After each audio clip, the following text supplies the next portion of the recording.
안녕하세요. 토요미스테리 디바메이입니다. 얼마 전 한국에서 밀양 성폭행 사건의 가해자들 신상이 한 유튜브 채널을 통해 공개되면서 엄청난 파장이 불었던 거 다들 기억하시죠? 오늘 사건도 굉장히 비슷한 맥락입니다. 하지만 이번에는 유튜브 개인이 아니라 전 세계적으로 유명한 해커 집단 어나니머스가 개입되었죠. 지난 2012년 12월 24일 크리스마스 이브날 아침인데요. 이날 어나니머스가 운영하는 유튜브에 한 영상이 업로드됩니다. 즉각 빠른 반응이 일어났고 미국 전역은 충격에 휩싸이게 됐죠. 이게요, 한 마을 전체를 저격하는 폭로 내용이더라고요. 그 문제의 지역은 스튜번빌입니다. 스튜번빌은 미국 오하이오주 동쪽에 있는 작은 마을이에요. 인구가 18,000명 정도밖에 안 되는 소규모 사이즈고요. 그런데도 불구하고 지역을 유명하게 만든 스포츠 팀이 하나 있는데요.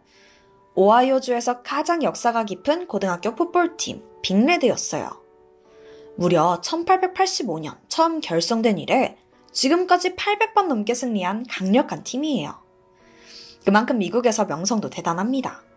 보통 얘네 풋볼 경기가 열릴 때마다 다른 지역에서 막 구경을 올 정도였죠. 그만큼 마을의 경제적인 측면도 책임지고 있었어요. 아무래도 티켓 수익을 올릴 수 있으니까요. 빅레드는 그야말로 이 지역 주민들에겐 자긍심 그 자체였습니다. 아니 근데 어나니머스는 대체 왜 이곳을 저격한 걸까요? 사실 정확히 말하자면 이 작은 마을의 더러운 비밀을 밝혀냈다라는 게 더 맞는 표현일 것 같네요. 그 전말을 알려면 약 4개월 전인 2012년 8월 11일로 돌아가야 합니다. 그날 스튜번빌에서는 마을 자체적으로 페스티벌이 열리게 됩니다. 이게 꽤 규모가 커서 동네 사람들 말고도 다른 지역에서도 참가하는 꽤 인기 있는 행사였죠. 그렇게 타지에서 온 참가자 중에는 16살 소녀 제인도 있었습니다.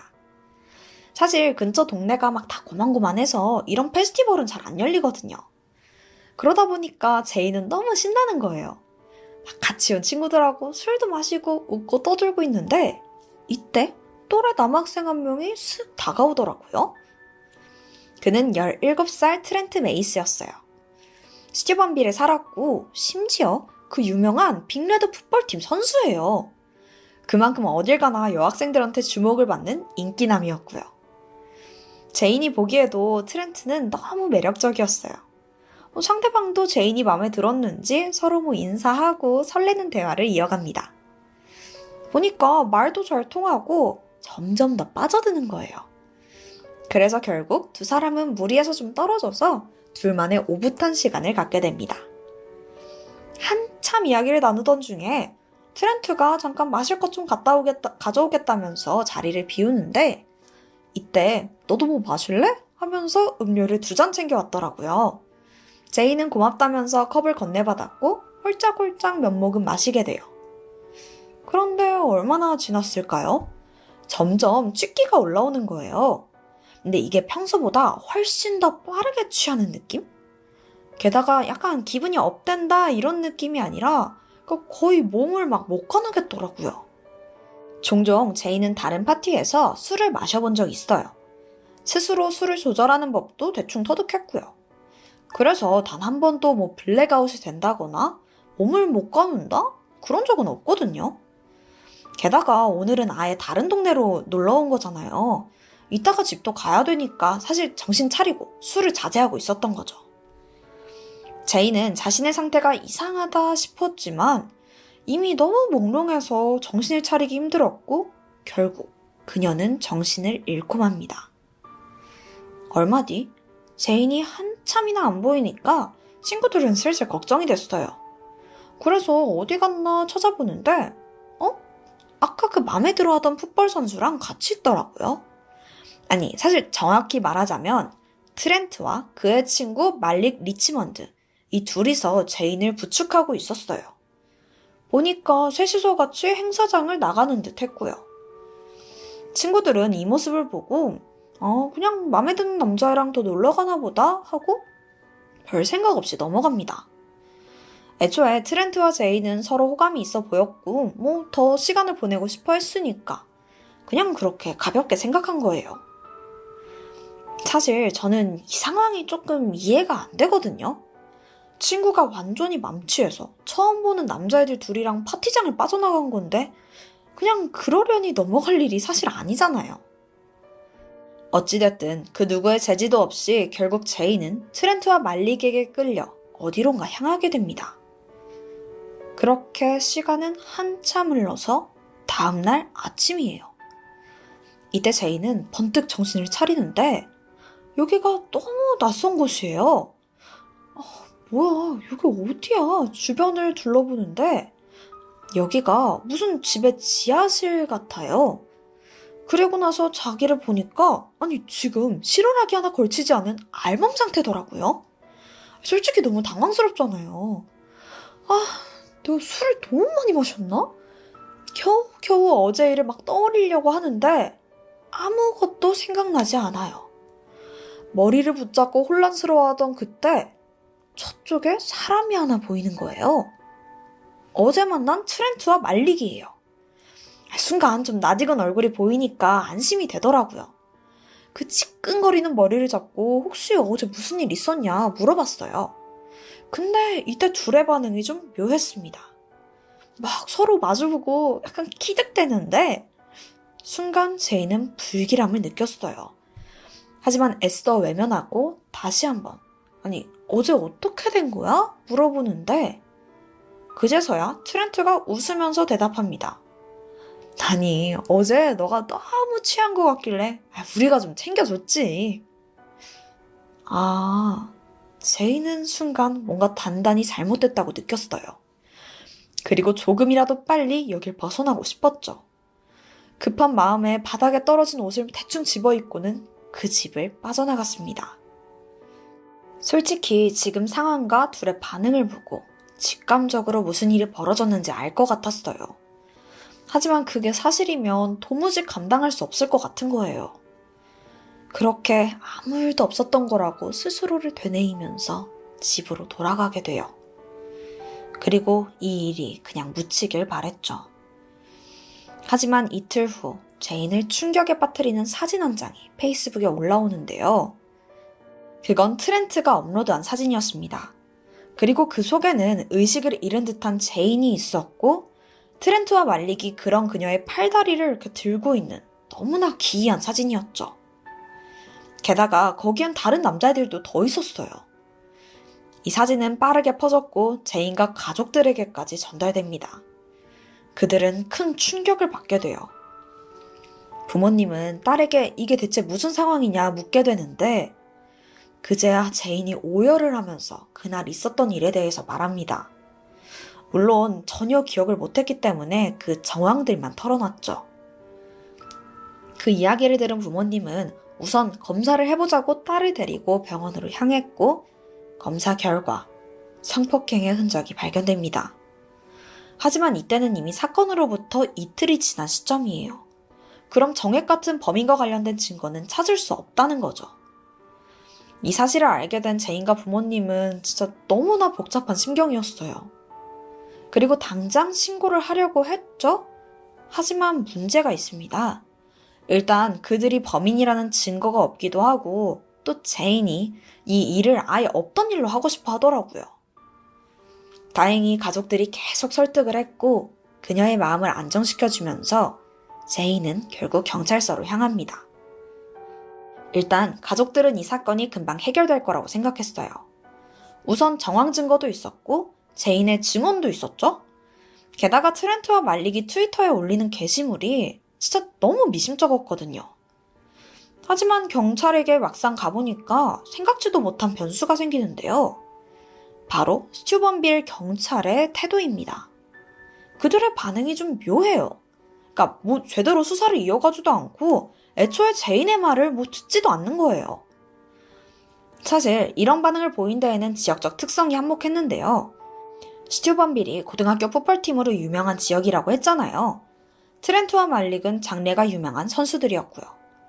그러다 보니까 학교뿐만 아니라 경찰까지 선수들의 이미지를 걱정하면서 수사를 제대로 진행하지 않았던 거예요.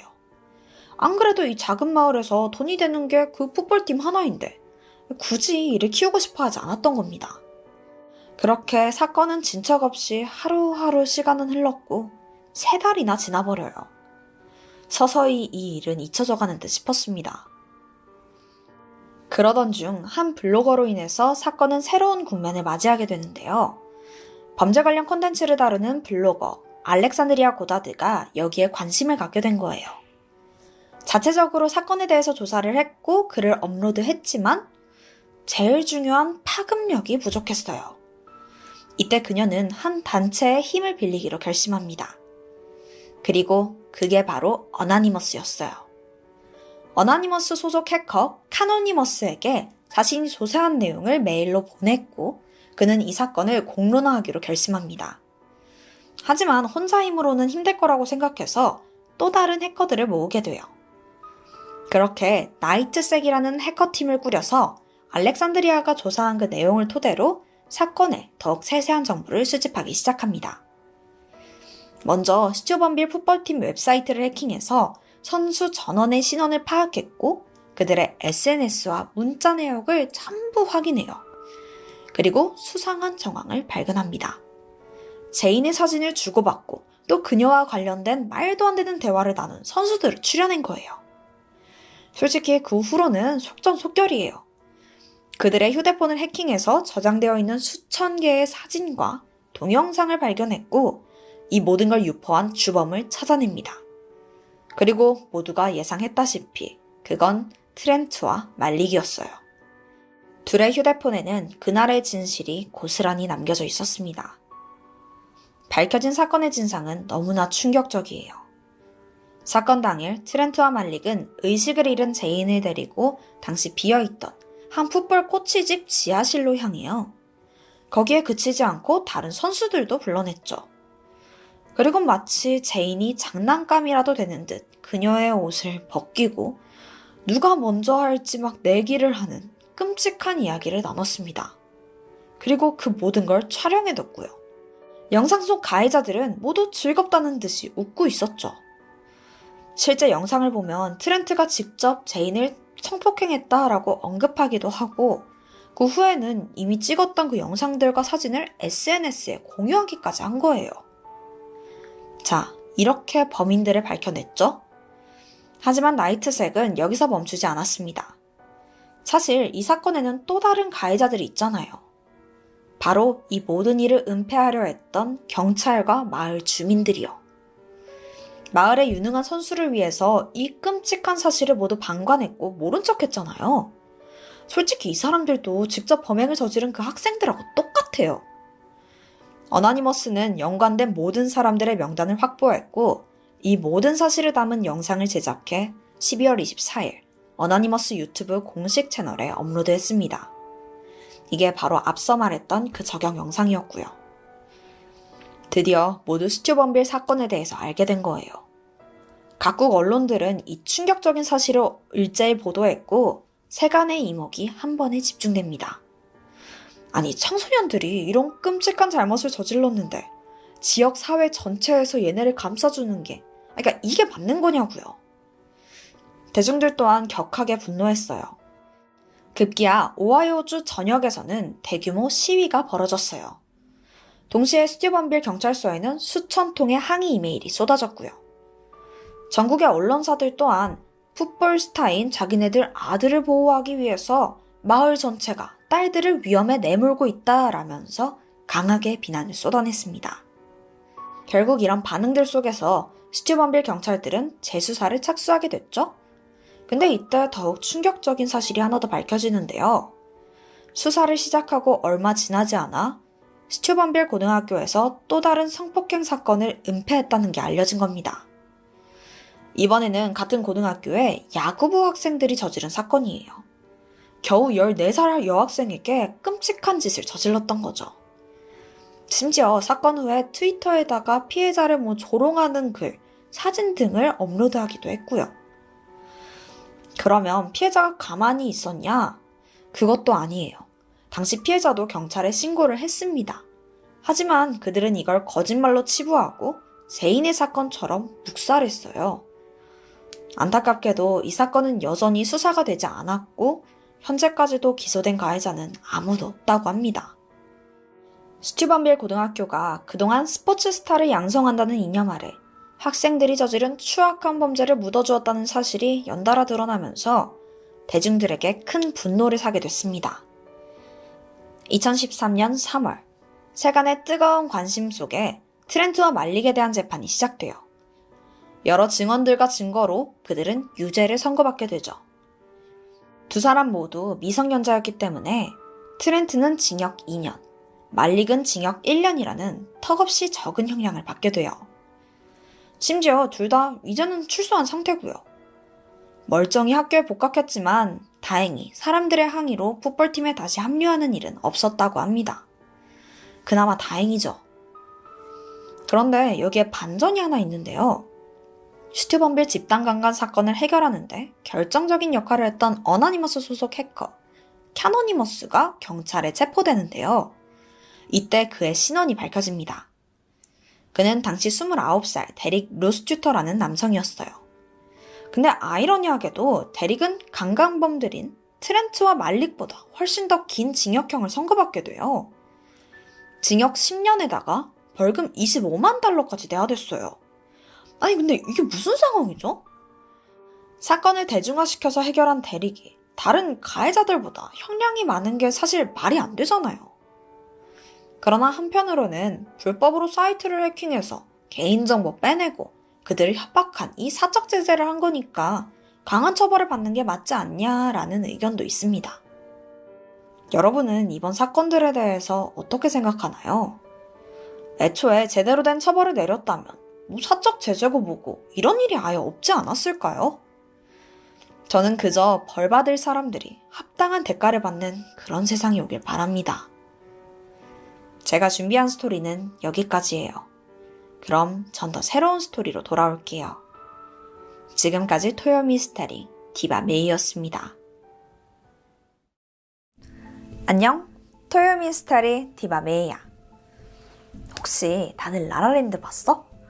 그게 자기 꿈 이루려고 다 LA 와서 벌어지는 그런 일들을 다루는 영화잖아. 약간 미국인들한테 LA는 좀 꿈과 희망이 가득 찬 그런 도시의 이미지가 강한 것 같아. 오늘 스토리는 그렇게 꿈과 희망이 가득 찼던 LA에서 벌어진 의문스러운 죽음에 관한 이야기야. 그럼 지금 바로 시작해볼게. 사진 속 이 사람은 크리스탈 스펜서. 크리스탈은 어렸을 때부터 집이 너무 가난했어. 심지어 8살 때 아버지가 돌아가시면서 어머니 홀로 3남매를 키우게 된 거야. 당연히 경제적으로 항상 힘들었지. 결국 크리스탈은 고등학교를 중퇴하고 아르바이트를 시작하게 돼. 이 어려운 환경 속에서 딱 한 가지 꿈을 갖게 되는데 그건 바로 배우였어.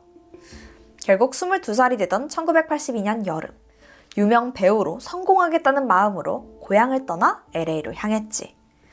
특히 대중예술의 중심으로 유명했던 버뱅크로 가게 돼. 크리스탈 고등학교 때부터 학교 다 포기하고 동생들을 위해서 계속 일만 했었잖아. 드디어 자기가 원하는 일을 할 수 있다는 생각에 막 설레어하면서 버뱅크에 도착했지. 뭐 돈 버느라고 바빠서 연기를 배웠다거나 사실 해본 적도 없었거든. 근데 봐봐, 솔직히 좀 이쁘지 않아? 진짜로 자기 얼굴 하나 믿고 이 할리우드에 진출하려고 했던 거야. 크리스탈 고향은 캘리포니아 유카시의 외곽 쪽이었어. 근데 거기가 솔직히 좀 시골이거든. 그래서 버뱅크로 오자마자 이 대도시의 화려한 모습에 매료됐고 이 도시에서의 생활을 엄청나게 기대했지. 크리스탈은 할리우드에서의 첫 2년을 아주 열정적으로 보냈어. 막 이것저것 오디션이 자리 있으면 다 나가고 사교 모임도 참석하고. 근데 생각만큼 이 성공이 쉽지가 않아.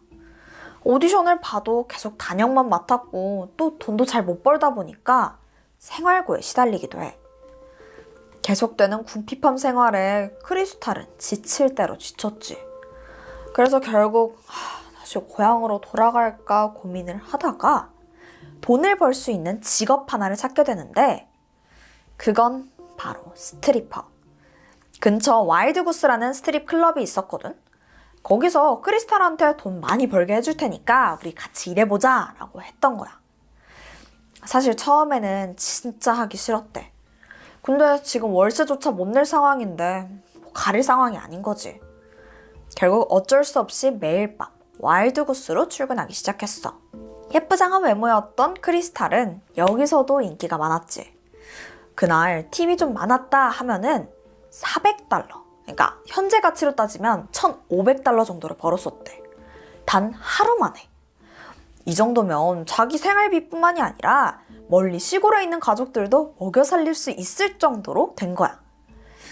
덕분에 좀 풍족하게 살 수 있겠나 싶었는데 사실 크리스탈 꿈은 원래 배우잖아. 자기가 원했던 길과는 정반대의 삶을 살게 되니까 자존감도 좀 많이 떨어지고 굉장히 우울했다고 해. 막 이 이야기 하면서 친구들 앞에서 종종 눈물을 보이기도 했었었고. 그러다가 상황이 완전히 바뀌는 일이 생기는데 1987년 5월 친구랑 바베큐 파티장에 참석하게 돼. 근데 이게 그냥 동네에서 하는 그런 조그만 파티가 아니야. 이제 막 뜨기 시작한 각본가 안톤 클라인이 개최한 파티였던 거지. 그러다 보니까 당시 할리우드에서 유명했던 영화 관계자들도 많이 왔었었고, 크리스탈은 여기서 인맥을 넓히고 가야겠다, 진짜 절호의 기회다 라고 생각하면서 이 파티에 참석하게 돼. 그리고 거기서 개최자였던 안톤을 만나게 된 거야. 사실 안톤은 크리스탈을 보자마자 첫눈에 반했어. 그녀를 보고 도저히 눈을 뗄 수가 없었다고 해. 막 홀린 듯이 다가가서 말을 걸었는데 와, 말도 잘 통해. 진짜 자신감이 넘치는 그녀의 모습에 너무 끌리는 거야. 그렇게 파티가 끝나고도 몇 번 만나다가 얼마 지나지 않아서 둘은 연인이 돼. 서로의 과거사부터 또 모든 이야기를 솔직히 털어놓고 점점점 가까워졌지. 근데 크리스탈이 딱 한 가지 숨기는 게 있었어. 바로 자신의 직업. 안톤은 크리스탈이 그냥 무명 여배우 정도로 생각하고 있었거든. 스트릿 클럽에서 일하고 있을 거라곤 상상도 못했던 거지. 뭐 어쨌든 둘은 계속해서 사랑을 이어갔어. 사랑하는 여자친구를 위해서 많은 영화 관계자들을 다 소개시켜주기도 하고 둘만의 취미도 가지게 되는데 크리스탈은 힘들게 살면서 뭐 아트갤러리, 박물관 이런 거 꿈도 꿔본 적 없었거든. 근데 안톤이랑 데이트하면서 이런 문화생활을 즐기게 된 거야. 크리스탈은 자기가 뭐 클래식 음악이랑 고전 서양화를 좋아한다는 사실을 남자친구 덕에 알게 됐다고 해. 둘이 솔직히 한 10살 정도? 나이 차가 나긴 했지만 그게 무색할 만큼 너무 예쁘게 만나왔던 거야. 그렇게 안톤과 만난 후 크리스탈은 거의 한평생 자신을 괴롭혀오던 우울감에서 조금이나마 벗어날 수 있었어. 근데 남자친구가 점점 좋아질수록 자기 직업을 더 꽁꽁 숨기게 됐지. 스트리퍼라는 걸 알게 되면 떠나버릴까봐 너무 두려웠던 거야. 하지만 꼬리가 길면 밟히는 법이지. 어느 날 안톤의 친구가 우연히 와일드구스에 방문했고 거기서 일하고 있던 크리스탈을 발견하게 돼. 그 친구는 이 사실을 안톤에게 전했고 근데 안톤의 반응은 예상 밖이었어. 그러니까 화를 내기는 했는데 그 화난 포인트가 좀 달랐던 거지. 그러니까 왜 자기한테 거짓말했냐, 그게 너무 서운하다 이러는 거야. 결국 크리스탈은 자기 직업부터 이 직업을 갖게 된 사정까지 전부 털어놓게 됐고 그 사정을 전부 알게 된 안톤은 그 모든 걸 이해하고 둘은 다시 알콩달콩 예쁜 연애를 시작하게 돼. 그렇게 둘이 만난 지 한 1년 정도 지났을까? 1988년 5월 13일 안톤은 천청백력 같은 소식을 듣게 돼. 사랑하는 여자친구 크리스탈이 사망했다는 거야. 크리스탈은 버벙크에 있는 그녀의 아파트에서 발견됐어. 반나체 상태였고 이미 부패가 꽤나 많이 진행됐더라고. 이웃 주민들이 느낄 정도로 악취가 진동했다고 해. 이웃들은 며칠 전부터 원인을 알 수 없는 이 냄새의 근원지를 찾으려고 막 돌아다니다 보니까 이게 크리스탈 방에서 나온다는 걸 알게 된 거야. 그래서 노크를 하고 집 안에 뭐 들어가 보려고 했는데 안에선 반응이 없더라고. 불안해진 마음에 이웃들은 결국 경찰을 부르게 돼. 그렇게 출동한 경찰들에게 그녀의 시신이 발견된 거지. 추정하기로는 적어도 일주일 넘게 방치된 것처럼 보였었대. 이 소식은 크리스탈의 가족들과 남자친구 안톤에게 전해졌어. 이 충격적인 소식에 가족들은 빠르게 버뱅크로 날아왔지. 근데 이상하게도 경찰은 그녀의 마지막 모습을 보여주질 않는 거야. 이게 부패가 너무 심해서 귀족들이 보기엔 충격적일 거예요 라면서 불러대더라고. 그래도 가족들은 크리스탈의 마지막을 보고 싶어 했어. 그래서 막 이렇게 부탁을 하는데 경찰들이 어이없게도 이미 부검은 다 끝났고 자체적으로 화장을 했다 이렇게 통보를 하더라고. 가족들은 어이없지. 그래서 막 따지니까 외부에 상처도 없고 타살한 적도 없었어요. 그래서 그냥 화장한 거예요. 아니 근데 자연사를 했건 말건 일단 가족들 동의를 받고 그게 이루어져야 되는 거 아니야? 그러니까 수상한 점이 한두 가지가 아닌 거지. 자, 우선 크리스탈의 사망 전 행적에 대해서 좀 알아보자. 안톤이 마지막으로 그녀와 연락을 한 건 시신이 발견되기 8일 전인 5월 5일이었어. 한 15분 정도 통화를 했는데 크리스탈이 자기가 좀 감기가 심하긴 한데 집에서 쉬면 거의 다 나을 것 같다. 걱정 말아라. 이렇게 얘기를 했었대. 그리고 전날 일본에서 호스티스 일자리를 제안받았다고 살짝 이야기했었거든. 그래서 그거에 대한 이야기도 잠깐 했었었고. 그리고 다음 날인 5월 6일에는 크리스탈이 여동생에게 전화를 해서 엄마의 연락처를 물어봤다고 해.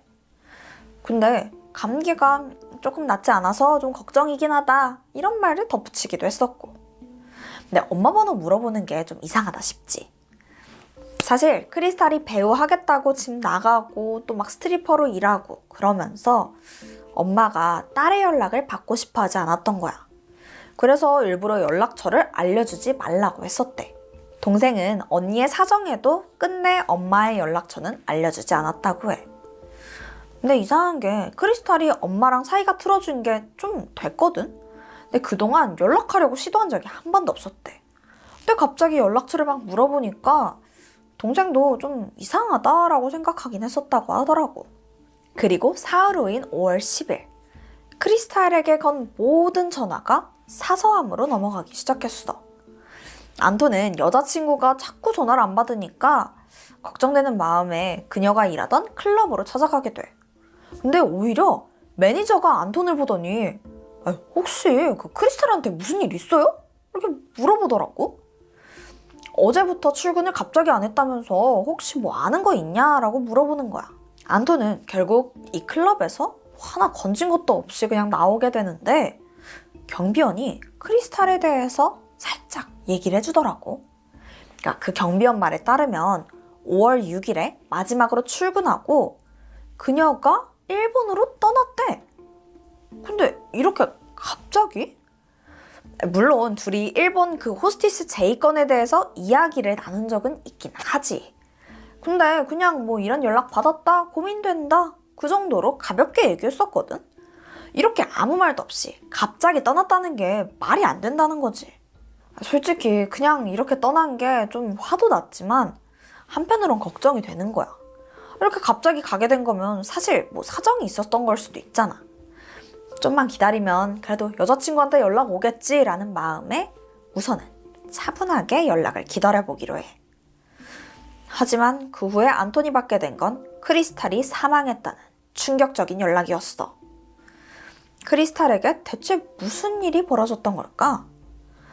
아까 그 경비원 말에 따르면 일단 마지막으로 5월 6일에 목격이 되긴 했다는 거잖아. 근데 그날이 동생에게 전화를 걸어서 엄마 연락처 물어봤던 그날이야. 그리고 이웃들의 수상한 증언도 얻게 되는데 5월 6일 크리스탈의 집에서 계속해서 비명소리가 들렸다고 해. 근데 이게 잠깐 들리고 만 게 아니라 대낮부터 새벽 4시까지 계속 들렸다는 거야. 근데 이런 증언이 있었음에도 이게 자연사라고 확신한 게 좀 이상하지 않아? 아니 왜 비명을 질렀겠어? 좀 더 조사를 해봐야 됐던 거 아니냐는 거지.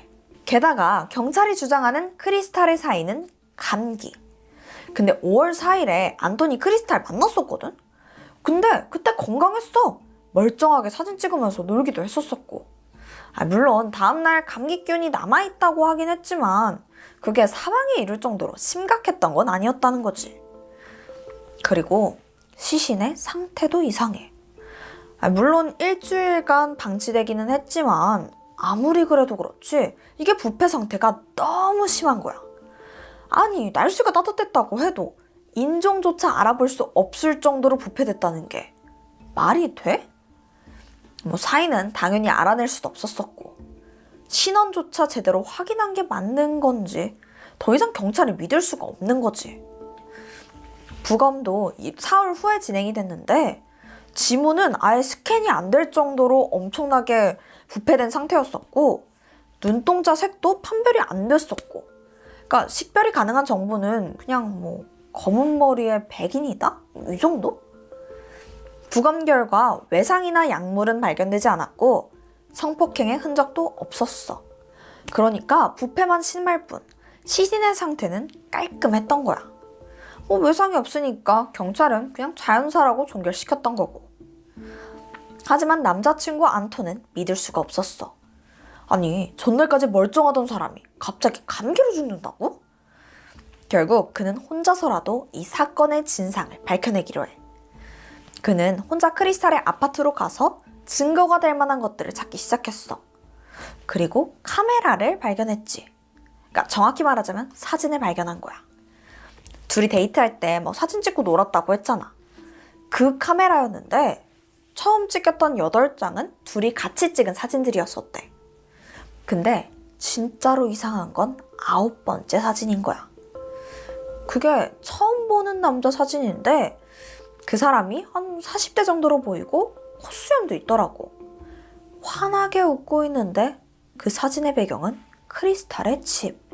안토는 이 남자가 분명히 크리스탈의 죽음과 관련이 있다고 생각했고 수소문에서 찾기 시작했어. 결국 누군지 알아냈고 경찰에 신고를 했지? 하지만 별다른 혐의점이 없었는지 금방 풀려나더라고. 그리고 용의선상에서 제외됐어. 그렇게 몇 개월이 그냥 지나버려. 그러다가 한 9월쯤 부검 보고서를 받아보게 됐는데 이게 너무 이상한 거야. 우선 신장이 맞질 않아. 그러니까 크리스탈이 원래 154cm에 47kg로 굉장히 왜소한 체격이었거든? 근데 보고서에 적힌 신장과 몸무게는 170cm에 63kg. 게다가 크리스탈이 평소에 복용하던 아스피린이 전혀 검출되지 않았더라고. 이건 너무 소름 돋지 않아? 근데 이상한 점은 이게 끝이 아니야. 크리스탈이 몇 년 전에 발목이 부러져서 거기에 핀이 이렇게 박혀 있거든? 근데 엑스레이 속 사진에는 크리스탈 발목이 깨끗한 거야. 그러니까 아무것도 없던 거지. 그리고 그 치과 기록도 일치하지가 않아. 아니, 대체 신원을 어떻게 확인한 거야? 안토는 크리스탈 집에서 발견된 시신이 그녀가 아닐 수도 있다고 생각하게 돼. 그리고 혹시 그녀가 살아있을 수도 있다는 희망을 가지고 이 사실을 경찰에 다시 알렸지. 근데 경찰의 반응이 예상 밖이야. 우리는 지문 통해서 신원 확인했고 그 시신 크리스탈 맞다. 끝. 근데 이것도 이상해. 아까 전에 시신 부패가 너무 심해서 지문이 일단 채취가 안 된다고 했었지? 그리고 여차저차 지문을 찾았다고 해도 크리스탈 전과 없거든? 근데 지문 정보를 어디서 얻은 거야? 크리스탈의 지문 정보가 왜 데이터베이스에 들어가 있냐? 아니, 어떻게 알아낸 거냐 물어보게 되는데 경찰은 그 FBI 데이터베이스에 있었어요 라고 그냥 입 딱 닫아버리더라고. 대체 왜 FBI가 무명 배우던 크리스탈의 정보를 가지고 있었던 걸까? 이거에 대해선 내가 이따가 조금 더 자세하게 말해줄게. 어쨌든 안톤과 유족들은 발견된 시신이 크리스탈이 아니라고 확신했어. 이 사실을 알리기 위해서 미제 사건을 다루는 각종 TV 프로그램에 출연하기도 했었었고 이때부터 가설들이 조금씩 나오기 시작하는데 그중 하나는 크리스탈이 일본 야쿠자에게 잡혀갔다거나 아니면 살해당했다 이거였어. 이게 스트리퍼로 일하는 여성들 중에 일본으로 가서 다시는 돌아오지 못한 사람들이 꽤 많다고 해. 크리스탈도 그렇게 납치된 거 아닌가 싶은 거지. 이거 말고도 지지를 많이 받았던 가설이 하나 있는데 그건 FBI의 증인 보호 프로그램에 들어갔다는 얘기야. 아니, 부검 소견서부터 모든 게 의문투성이잖아.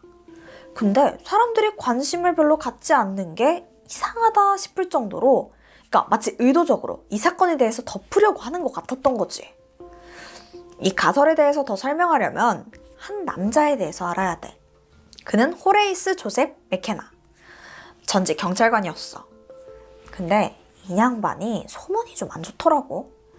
특히 크리스탈이 일하던 와일드구스에 자주 들락거렸고 또 불법 카지노를 운영하기도 했었는데 거기서 크리스탈이 잠깐 일한 적도 있었었대.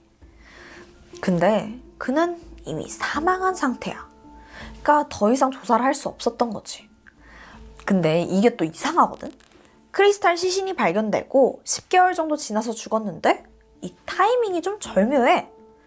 집 근처에서 매복하고 있던 누군가에게 총을 맞아 사망했는데 이게 맥케나가 지금까지 저지른 모든 범죄에 대해서 수색영장이 발부되고 하루도 안 돼서 이렇게 사망하고 만 거야.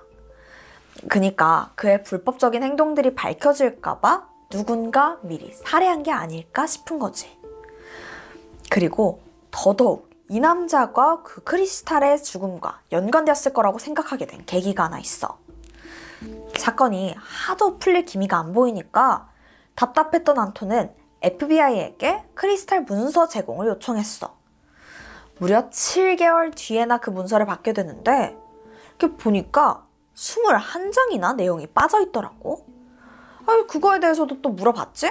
그랬더니 그냥 그 문서가 누락돼서 해당 페이지들을 제공해 줄 수 없다라고 하는 거야. 이때 안토는 직감적으로 FBI가 크리스탈의 정보를 숨기고 있다고 생각했어. 크리스탈이 FBI에 맥케니의 불법 사업에 대한 정보를 제공했고 이로 인해서 목숨이 위험해지니까 FBI가 크리스탈을 죽음으로 꾸며냈고 그녀의 신원을 보장해주는 게 아닐까라는 게 가설의 내용이야. 이게 맞다면 크리스탈은 새로운 신분으로 FBI의 보호 아래서 생활하고 있겠지. 40년이 지난 지금까지도 이 사건에 대한 진상은 전혀 밝혀지지 않았어. 그러니까 어떤 가설도 완전히 믿을 순 없는 거지. 안토는 FBI에서 의도적으로 숨긴 그 21페이지의 문서에 분명 사건을 풀 실마리가 존재할 거라고 굳게 믿고 있다고 해. 유족들은 결국 크리스탈의 시신을 단 한 번도 보지 못했어. 겨우 화장당한 그 뼈 조각을만 전달받았고 그들은 이게 정말 크리스탈인지 확신하지 못하는 상태에서 그녀가 동경하던 할리우드 사인 뒤에 그녀를 뿌려줬지. 크리스탈 스펜서의 의문스러운 죽음은 무성한 소문과 추측만 남았을 뿐 현재까지도 풀리지 않은 미스테리로 남아있다고 해. 대체 크리스탈 스펜서에게 무슨 일이 벌어졌던 걸까? 오늘 내가 준비한 스토리는 여기까지야. 그럼 우린 다음 영상에서 만나.